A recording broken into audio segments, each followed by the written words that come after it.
Bonjour à toutes et à tous. C'est un honneur et une joie de célébrer avec vous le 10e anniversaire du Centre culturel bouddhique de Rennes. C'est une occasion idéale de partager avec vous un peu des trésors que j'ai reçus tout au long des 41 années passées sur la terre sacrée de l'Inde, Mother India, et de partager aussi un peu de cet intime Orient auquel semblent nous conduire tous nos voyages, toute notre histoire. Car plus le voyage, plus les années passent, plus le voyage se fait intérieur. Et plus les paroles de sagesse entendues de par le monde se transforment en un dialogue avec soi-même et avec chacun son ange. J'étais au Kerala depuis quelques années. Un jour, on m'a parlé de Punarjeni, un village extraordinaire perché dans la montagne. J'y suis allée. Après avoir marché plusieurs heures, j'ai découvert au coucher du soleil un adorable petit temple. À l'intérieur, des femmes chantaient. Je me suis mêlée à elles. J'ai participé à la cérémonie et suivi leurs gestes, plongeant mes mains dans la flamme, posant les cendres sur mon front et ma langue. Et puis, enivrée du parfum des fleurs de jasmin et d'encens, je suis allée m'asseoir sur une grosse pierre de granit adossée au mur extérieur du temple. Quelques minutes plus tard, une jeune fille s'est approchée, souriante, et m'a demandé avec un geste « Yevide Orangi ?»« Hein ? Orangi ?»« Ah !» Où j'allais dormir. Je ne m'étais pas encore posé la question. « Varu, varu » m'a-t-elle dit, en me faisant signe de la suivre. Nous avons parcouru un dédale de jardins plein de bougainvilliers, d'hibiscus et de gardénias, jusqu'à un grand abri rectangulaire, au toit et au mur, de feuilles de cocotier tressées. À l'intérieur se tenait un homme au visage lumineux et grave, qui s'entretenait avec les uns et les autres, un sage peut-être. Il s'est tourné vers moi et m'a proposé de m'asseoir parmi eux avec bienveillance. À la fin de la soirée, une femme s'est approchée de moi et m'a invitée à passer la nuit dans sa famille. Vu l'heure tardive, j'ai accepté avec plaisir. Le lendemain et les jours suivants, je me suis jointe à leurs repas, à leurs chants, à leurs activités. Et voilà, je suis restée. J'avais trouvé ma famille. Au fil du temps, j'ai beaucoup échangé avec le sage. C'était passionnant. Il a répondu à toutes mes questions. Il a dissous mes doutes. Il m'a amené sans détour, humblement, à la certitude de qui j'étais. Un véritable bouleversement. J'avais touché au plus profond de mon être la réalité, vers laquelle semble tendre toute la culture de l'Inde. Cette Inde merveilleuse et imprévisible, que je quitterai une quarantaine d'années plus tard, en chute libre, comme l'aviateur, la tête pleine de rêves, qui se retrouve en panne dans le désert. Rien n'est parfait, dit le renard. Mais comme lui, moi aussi j'ai un secret que j'ai rapporté de mon voyage.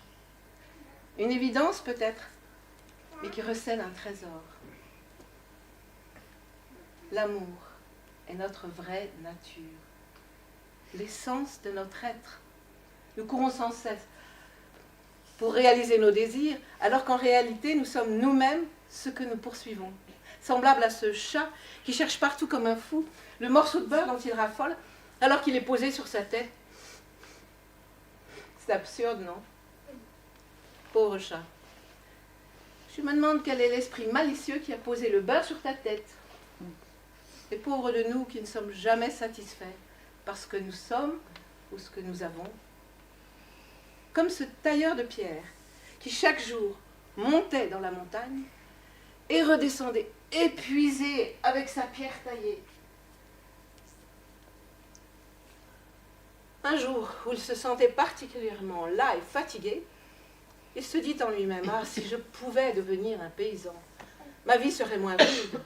Tout à coup, un djinn apparut et lui dit, tu es ce que tu veux. Il devint un paysan. Ravi, il se mit à travailler la terre, creuser, bêcher, semer.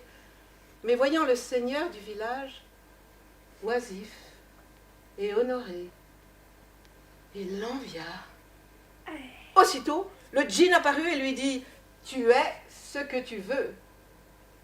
Et il devint seigneur du village. Quelle vie de rêve! Et pourtant, il fallait payer des impôts à l'empereur, faire la guerre, le servir. Ah, si je pouvais devenir l'empereur! Sur le champ, le djinn apparut et lui dit, tu es ce que tu veux. Et il devint l'empereur. Riche et puissant, il dominait la terre entière.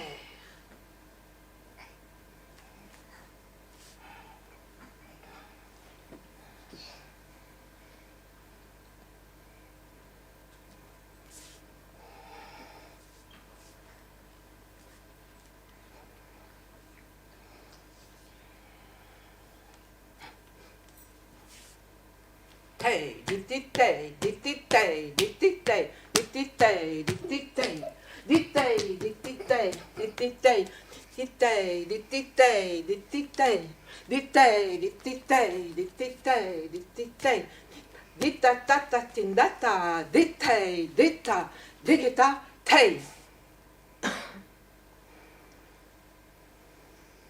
Et un matin, à l'heure majestueuse de son lever, il observa le soleil, maître incontesté de l'univers. Insatiable, il se mit à l'envier. Sitôt souhaité, sitôt comblé par le djinn et sa phrase magique, « Tu es ce que tu veux », et il devint le soleil. Merveille! Il devint le soleil, radiant et magnifique, dispensant sur la terre ses rayons prolifiques. Takrita, takrita, ditatata, takrita, ditatata, takrita, takrita, takrita, takrita, takrita, takrita, takrita, takrita, takrita, takrita, dim, dim, dim, ta jom, ta dim, takrita, taka jom. Un matin, pourtant, un petit nuage fit obstacle à ses rayons. Serait-il si puissant? Je veux être ce nuage. Et c'est ce qu'il devint, par le pouvoir du magicien. Nuage. Il volait sans obstacle, observant en détail la vie sur la terre.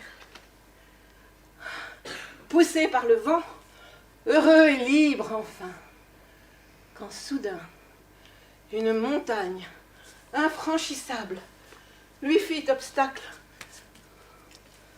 Contemplant ce géant majestueux, il l'envia.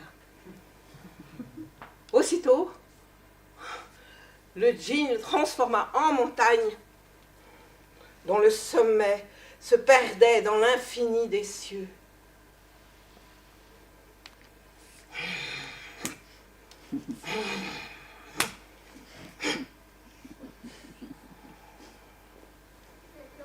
Un jour, cependant, la montagne sentit à sa base un léger picotement.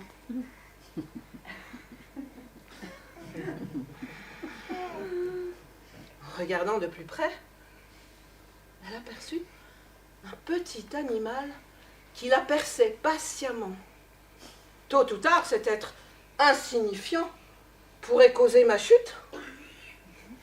Serait-il aussi puissant que moi? Il me faut être celui-là.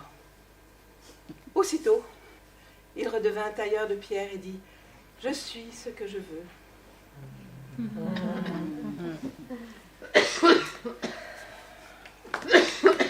Voilà un bon début. Voilà un bon début.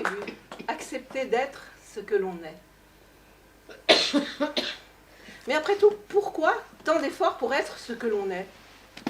Pourquoi ne pas simplement passer par la porte des étoiles? Toutes nos molécules se déferaient, puis se reformeraient, et hop, nous serions au paradis. Ce serait fabuleux, non? C'est vrai. Le voyage lui-même est fabuleux. Cela me fait penser à un certain petit prince. Vous savez, quand il visite la planète Terre, il rencontre un marchand de pilules qui ont le pouvoir d'étancher la soif pendant 1 semaine et ainsi faire gagner du temps. Précisément 53 minutes. Le petit prince lui demande « Et que faites-vous avec ces 53 minutes ?»« Oh, je ne sais pas, ce que l'on veut, répond le marchand de pilules.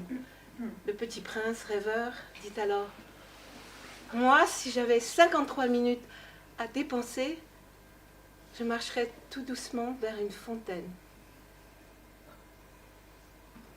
Nous sommes tous ce petit prince.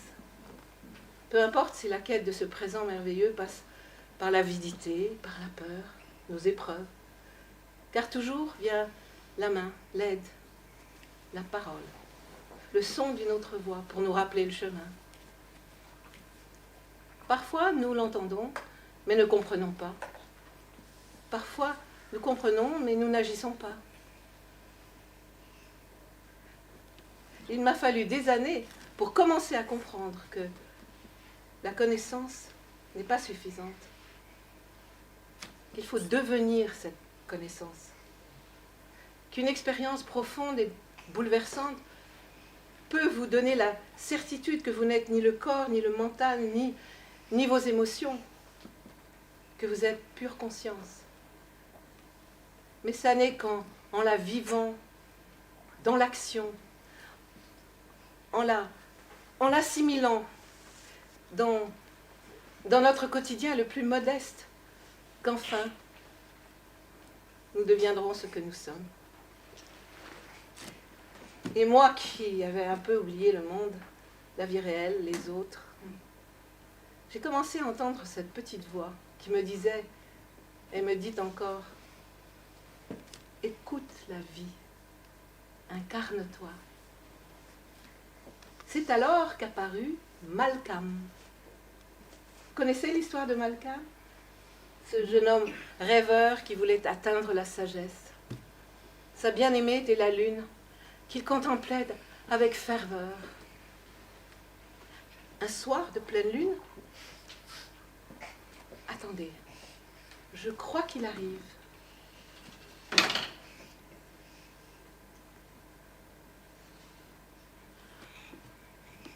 Elle est où la lune?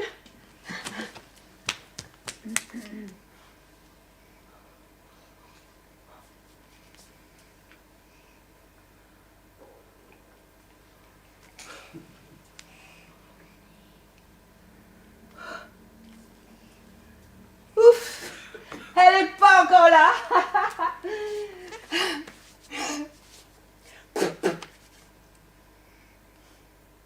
Waouh, les étoiles. Oh, il y en a beaucoup. Elles me font coucou. Vous croyez qu'elles l'attendent aussi? On dirait, elles ont scintillé de plaisir. Oh, il y en a une là qui me clignote quelque chose.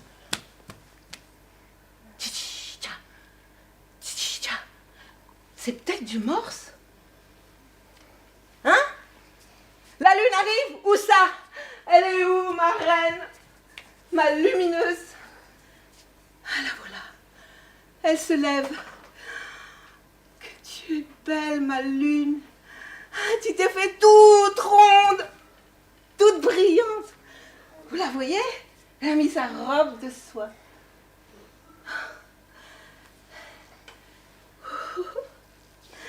On dirait qu'elle vient à ma rencontre. Je vais pouvoir la serrer dans mes bras. Oups! Ah, tu joues à cache-cache? Je t'ai vu. Mais pourquoi tu pars? Reviens, je suis là. Mais où tu vas? Reviens. Tu vas pas partir, hein? Tu vas pas me laisser, hein? Mais pourquoi tu pars? Reste avec moi. Oh non. Reviens, s'il te plaît. T'en vas pas. Mais reviens.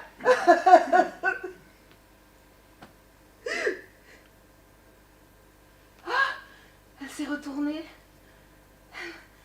Elle m'a souri. Elle m'a même souri. Oh, elle m'a envoyé un rayon. Juste là, au milieu du front. Si, je vous assure, il est passé comme ça, de là à là, paf! Et maintenant, dans ma tête, c'est tout tiède, tout doux.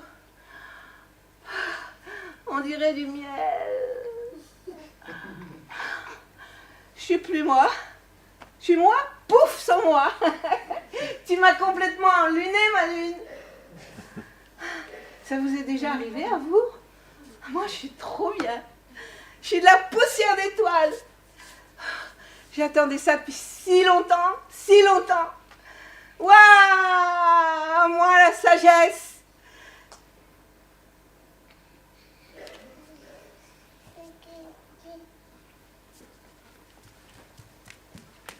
C'est quoi ça?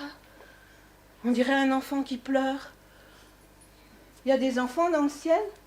Et personne pour le consoler? Pleure pas, va. Sèche-les tes petites larmes.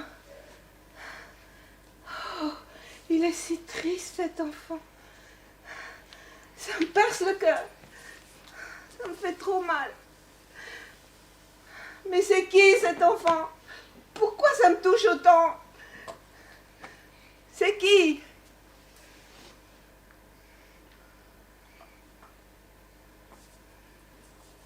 Cet enfant? C'est moi? C'est moi? Oh. Oh.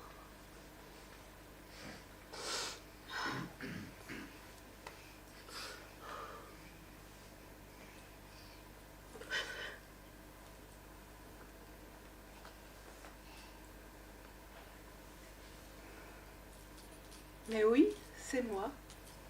C'est mon besoin d'amour qui m'a rappelé au monde.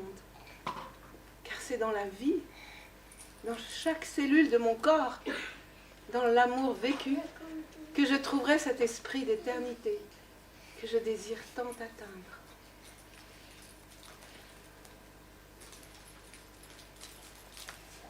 Oh, les contes sont vraiment des miroirs. Des miroirs qui réfléchissent souvent à l'enfant qui vit en nous. Celui qui s'émerveille, qui s'enthousiasme, qui a confiance et regarde droit dans les yeux.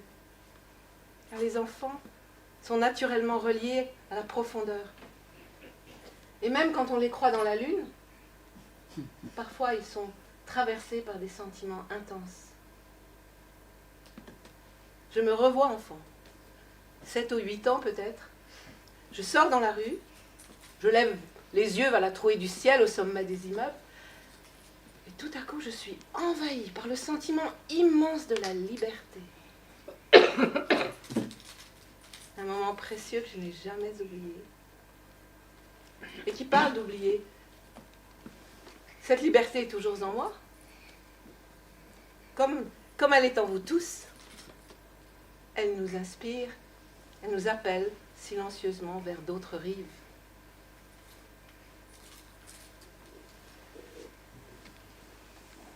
Peut-être l'avez-vous ressenti comme moi, mais ces expériences singulières, j'ai l'impression qu'elles nous sont données dès notre enfance et pendant toute notre vie comme des cadeaux. Mais qu'en fait, elles étaient déjà des aperçus ou des avant-goûts de ce que nous allions chercher et trouver, souvent dans d'autres cultures. Des petits cailloux sur notre route vers l'essentiel. L'essence. Ciel. Un autre état, inattendu et merveilleux, qui m'a été donné de vivre au moment où, à l'âge où on se débat dans le courant irrésistible de l'amour. L'amour, ce soleil qui brûle en chacun de nous, chanté par tous les poètes depuis la nuit des temps, colporté de cœurs en esprit et de lèvres à oreilles. Mais à 20 ans, novice dans l'art d'aimer, emporté par le tourbillon des rencontres, on se retrouve plutôt à servir de champ d'expérience pour l'autre qui se cherche, à confondre la beauté de l'âme avec celle du corps, à se prendre pour le nombril du monde, et même à se faire piétiner et fabriquer de sombres nœuds au fin fond de notre être, pour finalement accepter l'échec. Mais souvent, c'est au fond de l'eau qu'on retrouve l'élan vers la lumière. Car curieusement, c'est cet échec, ce vide, qui a un jour déposé sur ma route un autre petit caillou. Ce jour-là, j'ai découvert la façon d'accueillir la souffrance qui l'a transformée en une expérience surprenante. C'était à Paris, une rencontre de plus. Il s'appelait Sylvain. Oh, Sylvain, sa beauté à couper le souffle m'avait captivé comme l'oiseau devant le cobra royal. Son regard m'avait réduite en cendres. Et depuis, l'air que je respirais n'était que lui. Les jours s'écoulaient, légers et heureux. J'étais amoureuse. Et puis j'ai senti autour de lui la présence d'une autre. Une femme plus âgée, plus mûre peut-être. Un soir, je l'ai supplié de me confirmer qu'il aimait cette femme. Je ne dirai rien, avais-je promis. Et son « oui, je l'aime », que j'avais accepté sans sourciller, sans pleurer, avait glissé en moi profondément, douloureusement. Au tel point que, au matin, notre rossignol gisait dans sa cage, mort. Nous avons marché tous deux silencieusement le long des quais de la Seine. Je sentais comme la lame, je ne disais rien, mais je sentais comme la lame d'un couteau qui lentement me déchirait le cœur. Je buvais le poison. Nous sommes entrés dans un café, je me suis assise. Et là, comme si j'étais passée de l'autre côté de la souffrance, je me suis sentie submergée par une paix indescriptible.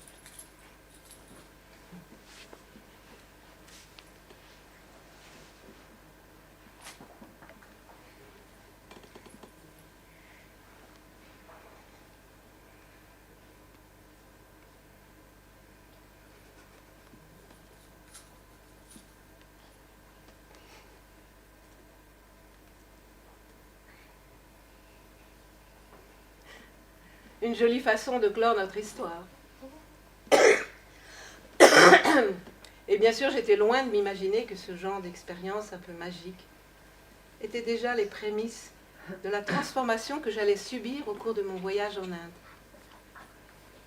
Où une fois encore, j'ai pu effleurer cette paix immense, cette paix incommensurable qui nous habite à notre insu.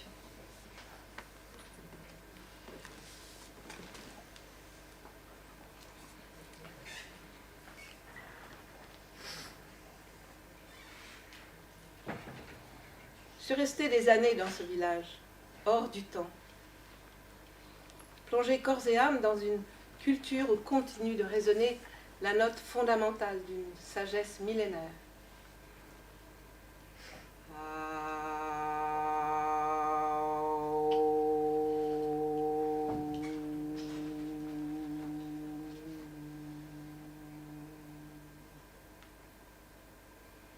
Une culture où il n'y a pas de séparation entre le sacré, l'art et la vie quotidienne. Les gestes, le nom des gens, des autobus, les coutumes, la façon de cuisiner, de se saluer, enfin, tout ou presque, vous rappelle discrètement le but élevé de la vie humaine. J'y ai appris le chant, le malayalam, l'art de faire des guirlandes de fleurs, mais surtout j'y ai découvert un art où poésie, musique, percussion et théâtre s'inspire et se complète. Un art sacré, un art total. Le Kathakali. Je n'oublierai jamais ma première rencontre avec le Kathakali. Comme si c'était hier. Un vrai coup de foudre.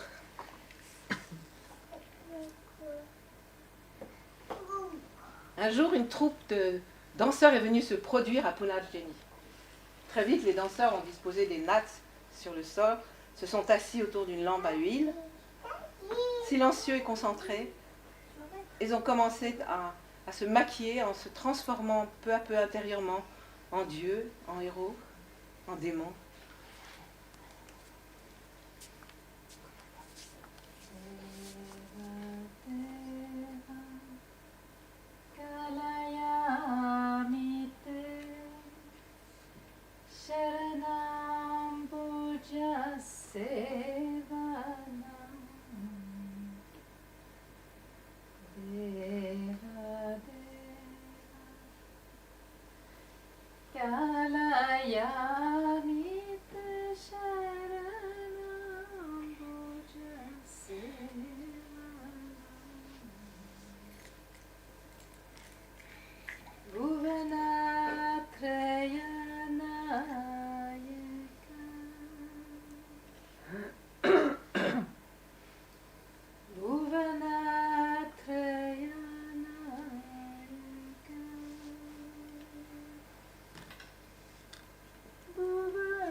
Au coucher du soleil, les tambours ont commencé à résonner dans toute la montagne et le spectacle a commencé.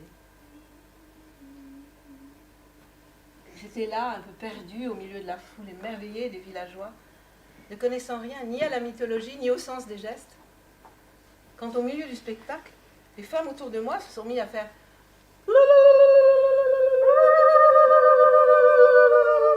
Je me suis retournée en suivant leur regard et là j'ai reçu de plein fouet l'arrivée de ce jeune danseur, gracieux, tout maquillé de vert, accompagné de tambourinades, précédé d'enfants gambadant et sautant autour de lui. J'ai littéralement basculé dans le mythe. J'étais réellement au milieu des dieux et des héros de la mythologie. Je flottais dans une paix profonde. Comment ne pas désirer étudier un tel art? Voilà comment je suis devenue danseuse par cette nuit extraordinaire qui a transformé ma vie. J'ai suivi mon instinct, qui m'a conduite sur une route singulière. Je me suis aventurée pas à pas, avec l'effort de la chenille qui tisse son papillon. Il me fallait associer les mouvements des yeux, des mains et des pieds, alors que j'arrivais à peine à mettre ensemble les doigts d'une seule main. Une fois, j'ai failli abandonner. Et tous ces enfants alignés devant moi qui pouffaient de rire à la moindre de mes erreurs. Je me souviens particulièrement du jour où j'ai transformé le sourire espiègle de Krishna, Kalen Punjiri, en Kalen Punjiri, le sourire du bœuf.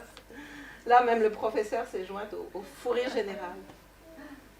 Non, rien n'a semblé un obstacle à mon désir d'étudier cet art. Pas même le fait d'être une étrangère, ou même celui d'être une femme. Pas davantage la rigueur de l'entraînement, comme celui des yeux que nous devions pratiquer à l'aube pendant des heures. Tei ita di ti, teita dita tom, teita dita tom, teita dita tom, dita tata, dita tata, dita tata, dita tata, takleta, takleta, takleta, takleta.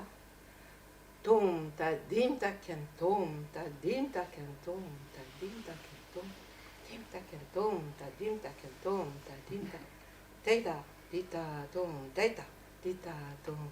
Mais ce que je préférais, c'était lorsqu'on nous demandait d'imaginer des montagnes.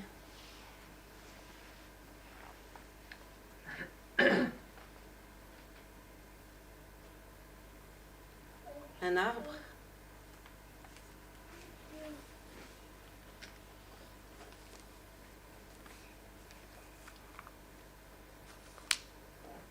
Un papillon.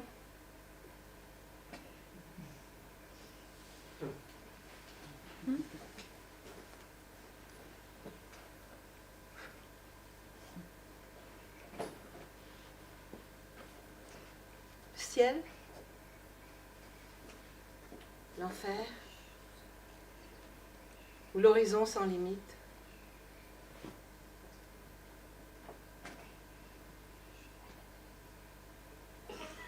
Mais surtout, ce que j'aimais, c'était aller chercher chaque jour plus profondément les sentiments, la colère, l'émerveillement, la peur, la dévotion, la tristesse, l'amour.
Quant au pas, j'aimais beaucoup ceux qui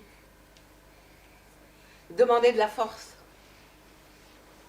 Ta, ta, kida takita, ta, kida kida takita, kida takita, kuti, kuta, ku, te, ta, din, takita, dinda, te, ta, din, takita, dinda, te, ta, dita, tom, te, ta, dita, tom. La simple répétition d'un geste peut aider l'être humain à s'approcher de sa propre perfection. Qui a dit cela déjà? Le danseur, le poète, ou le sage peut-être.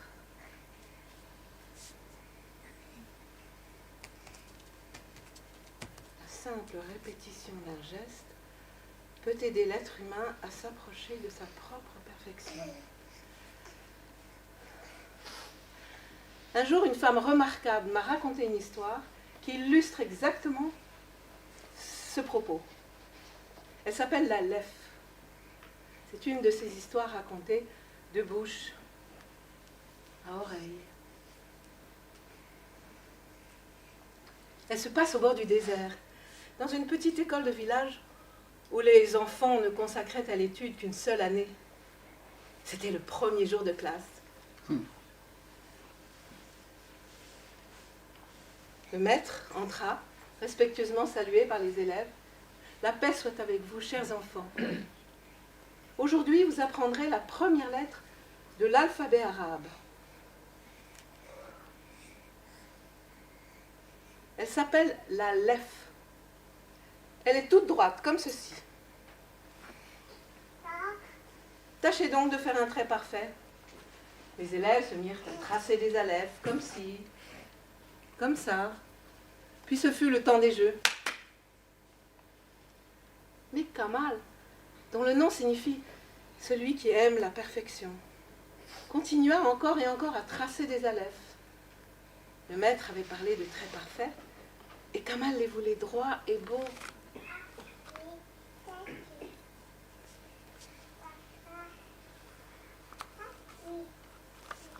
Le lendemain, et pendant toute l'année, les autres élèves apprirent à écrire, à compter. Mais Kamal, lui, voulait seulement tracer des alephes. Il s'asseyait au fond de la classe. On avait même fini par l'oublier. Le temps passa, l'année s'acheva, tous les élèves rentrèrent chez eux. Ainsi, des générations d'enfants se succédèrent. Le maître, qui avait bien vieilli, avait coutume de se reposer à la fin de la journée, devant sa petite école, le menton sur son bâton. Un soir, un nuage de fumée se dessina à l'horizon. Un cavalier de prestance arrivait au galop. Il s'arrêta devant le vieillard étonné. « Maître, dit-il en s'inclinant, me reconnaissez-vous? Je suis Kamal, vous savez, celui qui traçait toujours des alephes. Je viens vous remercier de tout ce que vous m'avez appris. » Le vieux maître hocha la tête et murmura « Que vous ai-je appris? Si peu !» Kamal sourit. Il était devenu fort et droit, comme un aleph, invitant le vieux maître à le suivre. Il poussa la porte de la petite salle de classe au sol jonché de nattes, resta un moment les yeux clos, puis devant le mur blanc, traça dans l'air de son doigt un aleph en lumière. Le vieux maître, ébloui, s'avança et entra dans la lumière.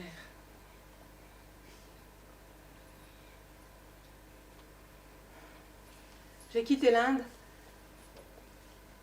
mais j'ai emporté l'essentiel, avec gratitude, et tous ces trésors qui vivent et resteront en moi avec la fraîcheur d'un amour de jeunesse. Je suis partie comme je suis venue, avec cette même confiance qui m'habitait, lorsqu'à mon premier contact avec l'Inde, il y eut cette reconnaissance immédiate. L'avion s'approchait des côtes du Maharashtra à Bombay. J'ai aperçu le soleil par le hublot, et comme si cet instant avait toujours été attendu, mes mains se sont jointes en namasté. Une relation profonde qui révélait déjà un destin au-delà du voyage. Les pas suivants sur la terre de l'Inde furent les plus beaux de ma vie. Chers amis, il me reste à partager avec vous un des plus beaux cadeaux que l'Inde m'ait offert, le Kathakali. Je voudrais danser pour vous un extrait d'une histoire où apparaît un personnage que j'adore, Hanuman. Absorbé dans une profonde méditation au cœur de la forêt, il est tout à coup dérangé par le passage fracassant d'un être d'une force colossale. Tous les animaux sont terrorisés. Les éléphants, les lions. Pourtant, Hanuman ressent pour cet être une affection qui l'étonne. Il réfléchit et réalise qu'il s'agit de Bhima, son demi-frère, et laisse éclater sa joie, qui se transforme en dévotion pour son Dieu. Rama Jaya, Rama Jaya, Lokabhi Abhirama Jaya.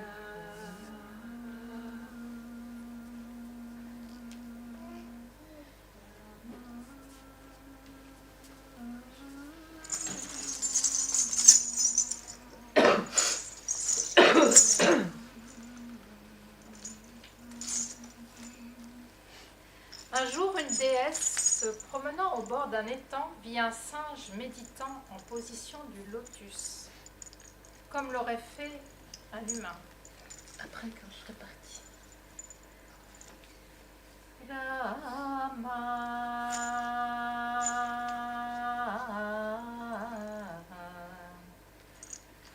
Sita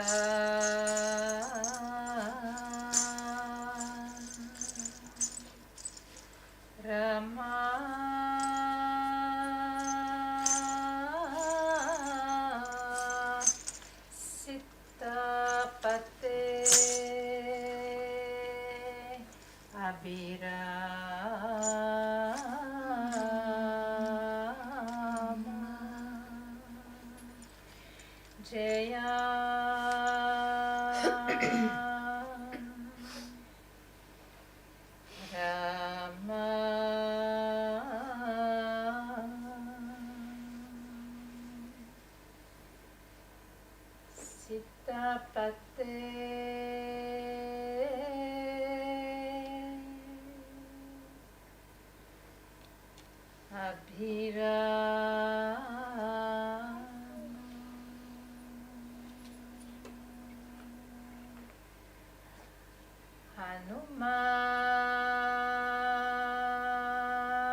Je disais donc, un jour une déesse, se promenant au bord d'un étang, vit un singe méditant en position du lotus, comme l'aurait fait un humain.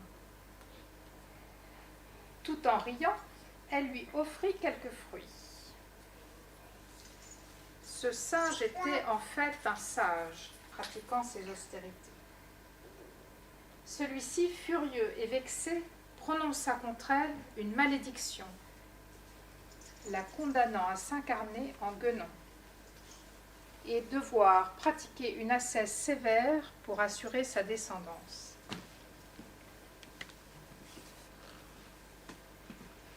Comme elle se mit à genoux pour se faire pardonner, le sage assouplit la malédiction en lui permettant, lors de cette nouvelle incarnation, de changer de forme à volonté et de pouvoir ainsi redevenir femme.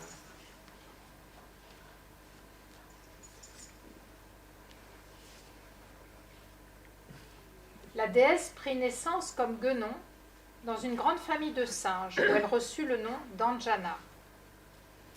Elle épousa un puissant roi du nom de Kesari. Ils vécurent longtemps heureux sur le mont Sumeru. Pourtant, elle restait stérile. Elle décida donc de poursuivre une ascèse rigoureuse qui dura 700 ans.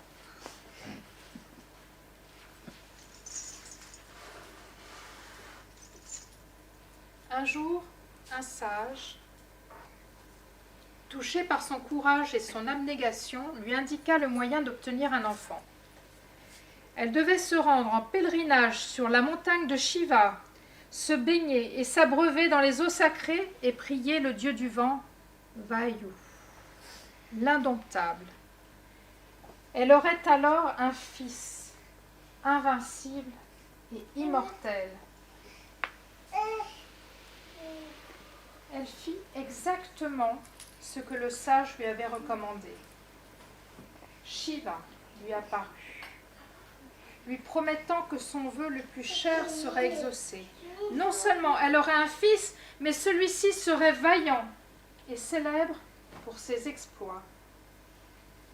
Ils nommèrent ce fils Hanuman. Les dieux, un par un, dotèrent Hanuman de toutes sortes de bénédictions. L'immortalité, la force, la sagesse, la connaissance, la dévotion. Il reçut d'immenses pouvoirs. Il pouvait hurler comme le tonnerre, voler au-dessus des nuages, s'agrandir ou se rapetisser à volonté.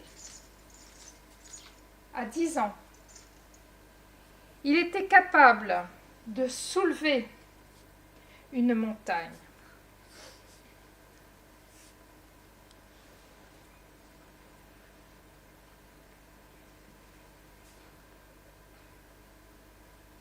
Lorsque Hanuman était encore tout jeune, il prit le soleil pour un fruit mûr. À sa naissance, Anjana, sa mère, lui recommanda de manger tout fruit aussi rouge et mûr que le soleil. L'enfant saisit le soleil et le mit dans sa bouche. ce qui provoqua des perturbations dans les mouvements des 9 planètes.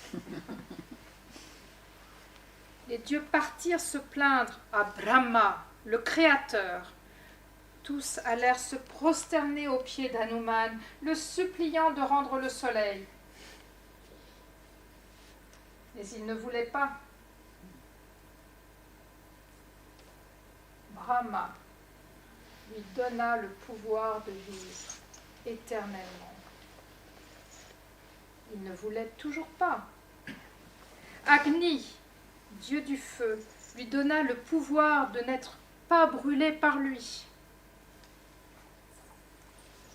Il n'était pas encore satisfait. Indra lui accorda de devenir encore plus célèbre que lui. Indra, le dieu des dieux. Ce n'était pas assez. Vayu, dieu du vent, son père, lui accorda d'être aussi rapide que lui. Le vent. Cela fit sourire Hanuman. Finalement, Indra lança contre lui sa massue. Hanuman tomba inconscient au sommet d'une haute montagne. Vayu ne l'entendit pas ainsi. Voyant son fils mort, il priva le vent, le monde entier, qui, manquant de respiration, risquait d'être essoufflé. Les dieux, pris de panique, se précipitèrent vers l'enfant et lui rendirent la vie. Indra lui laissa sa massue. Brahma lui promit l'invincibilité.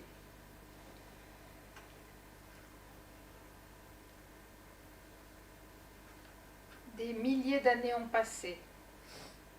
Hanuman, immergé dans une profonde méditation, va rencontrer pour la première fois son demi-frère, Bhima, à qui il va la donner par la même occasion une petite leçon d'humilité.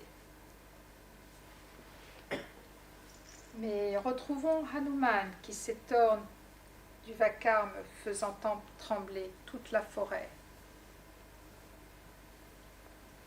Rama.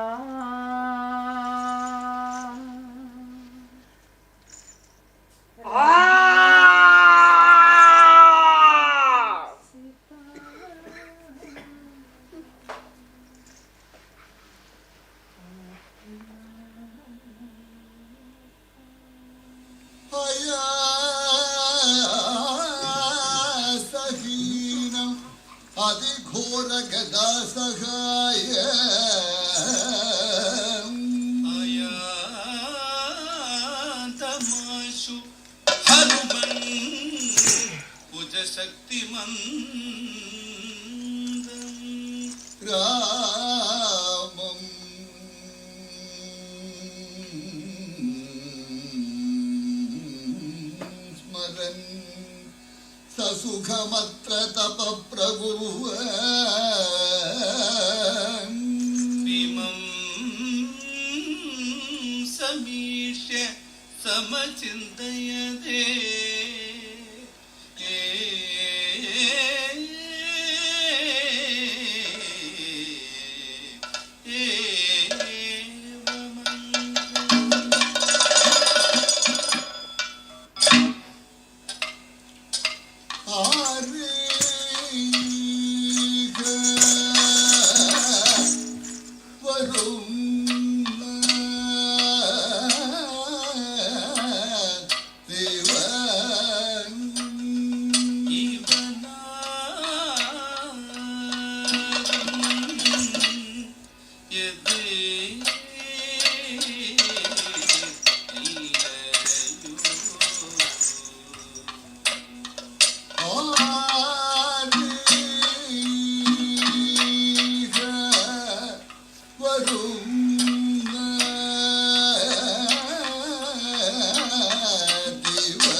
Mama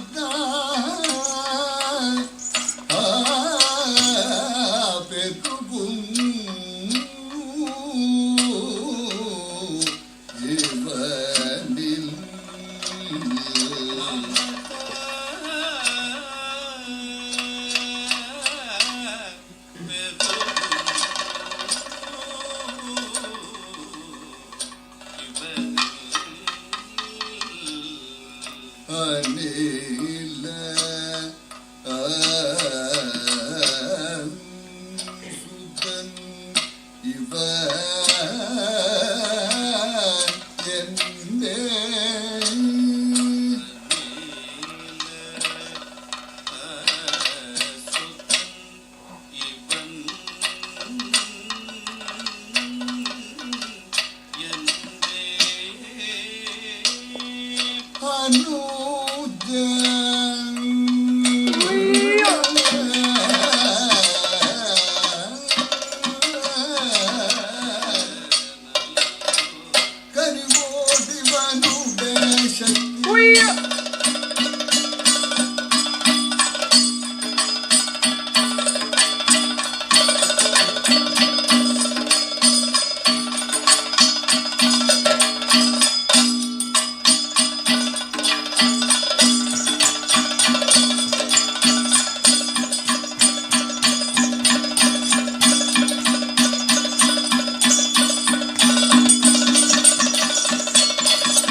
அபிராம ஜெய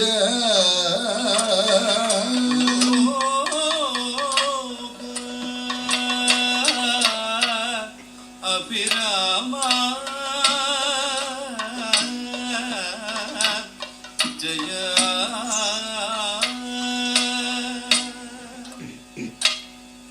ராமண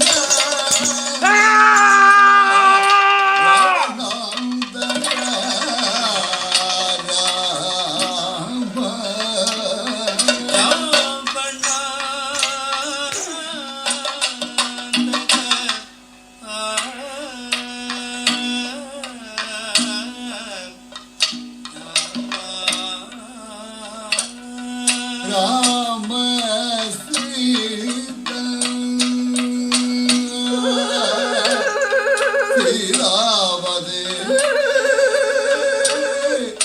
ராம ராம சீதா சீதாபதே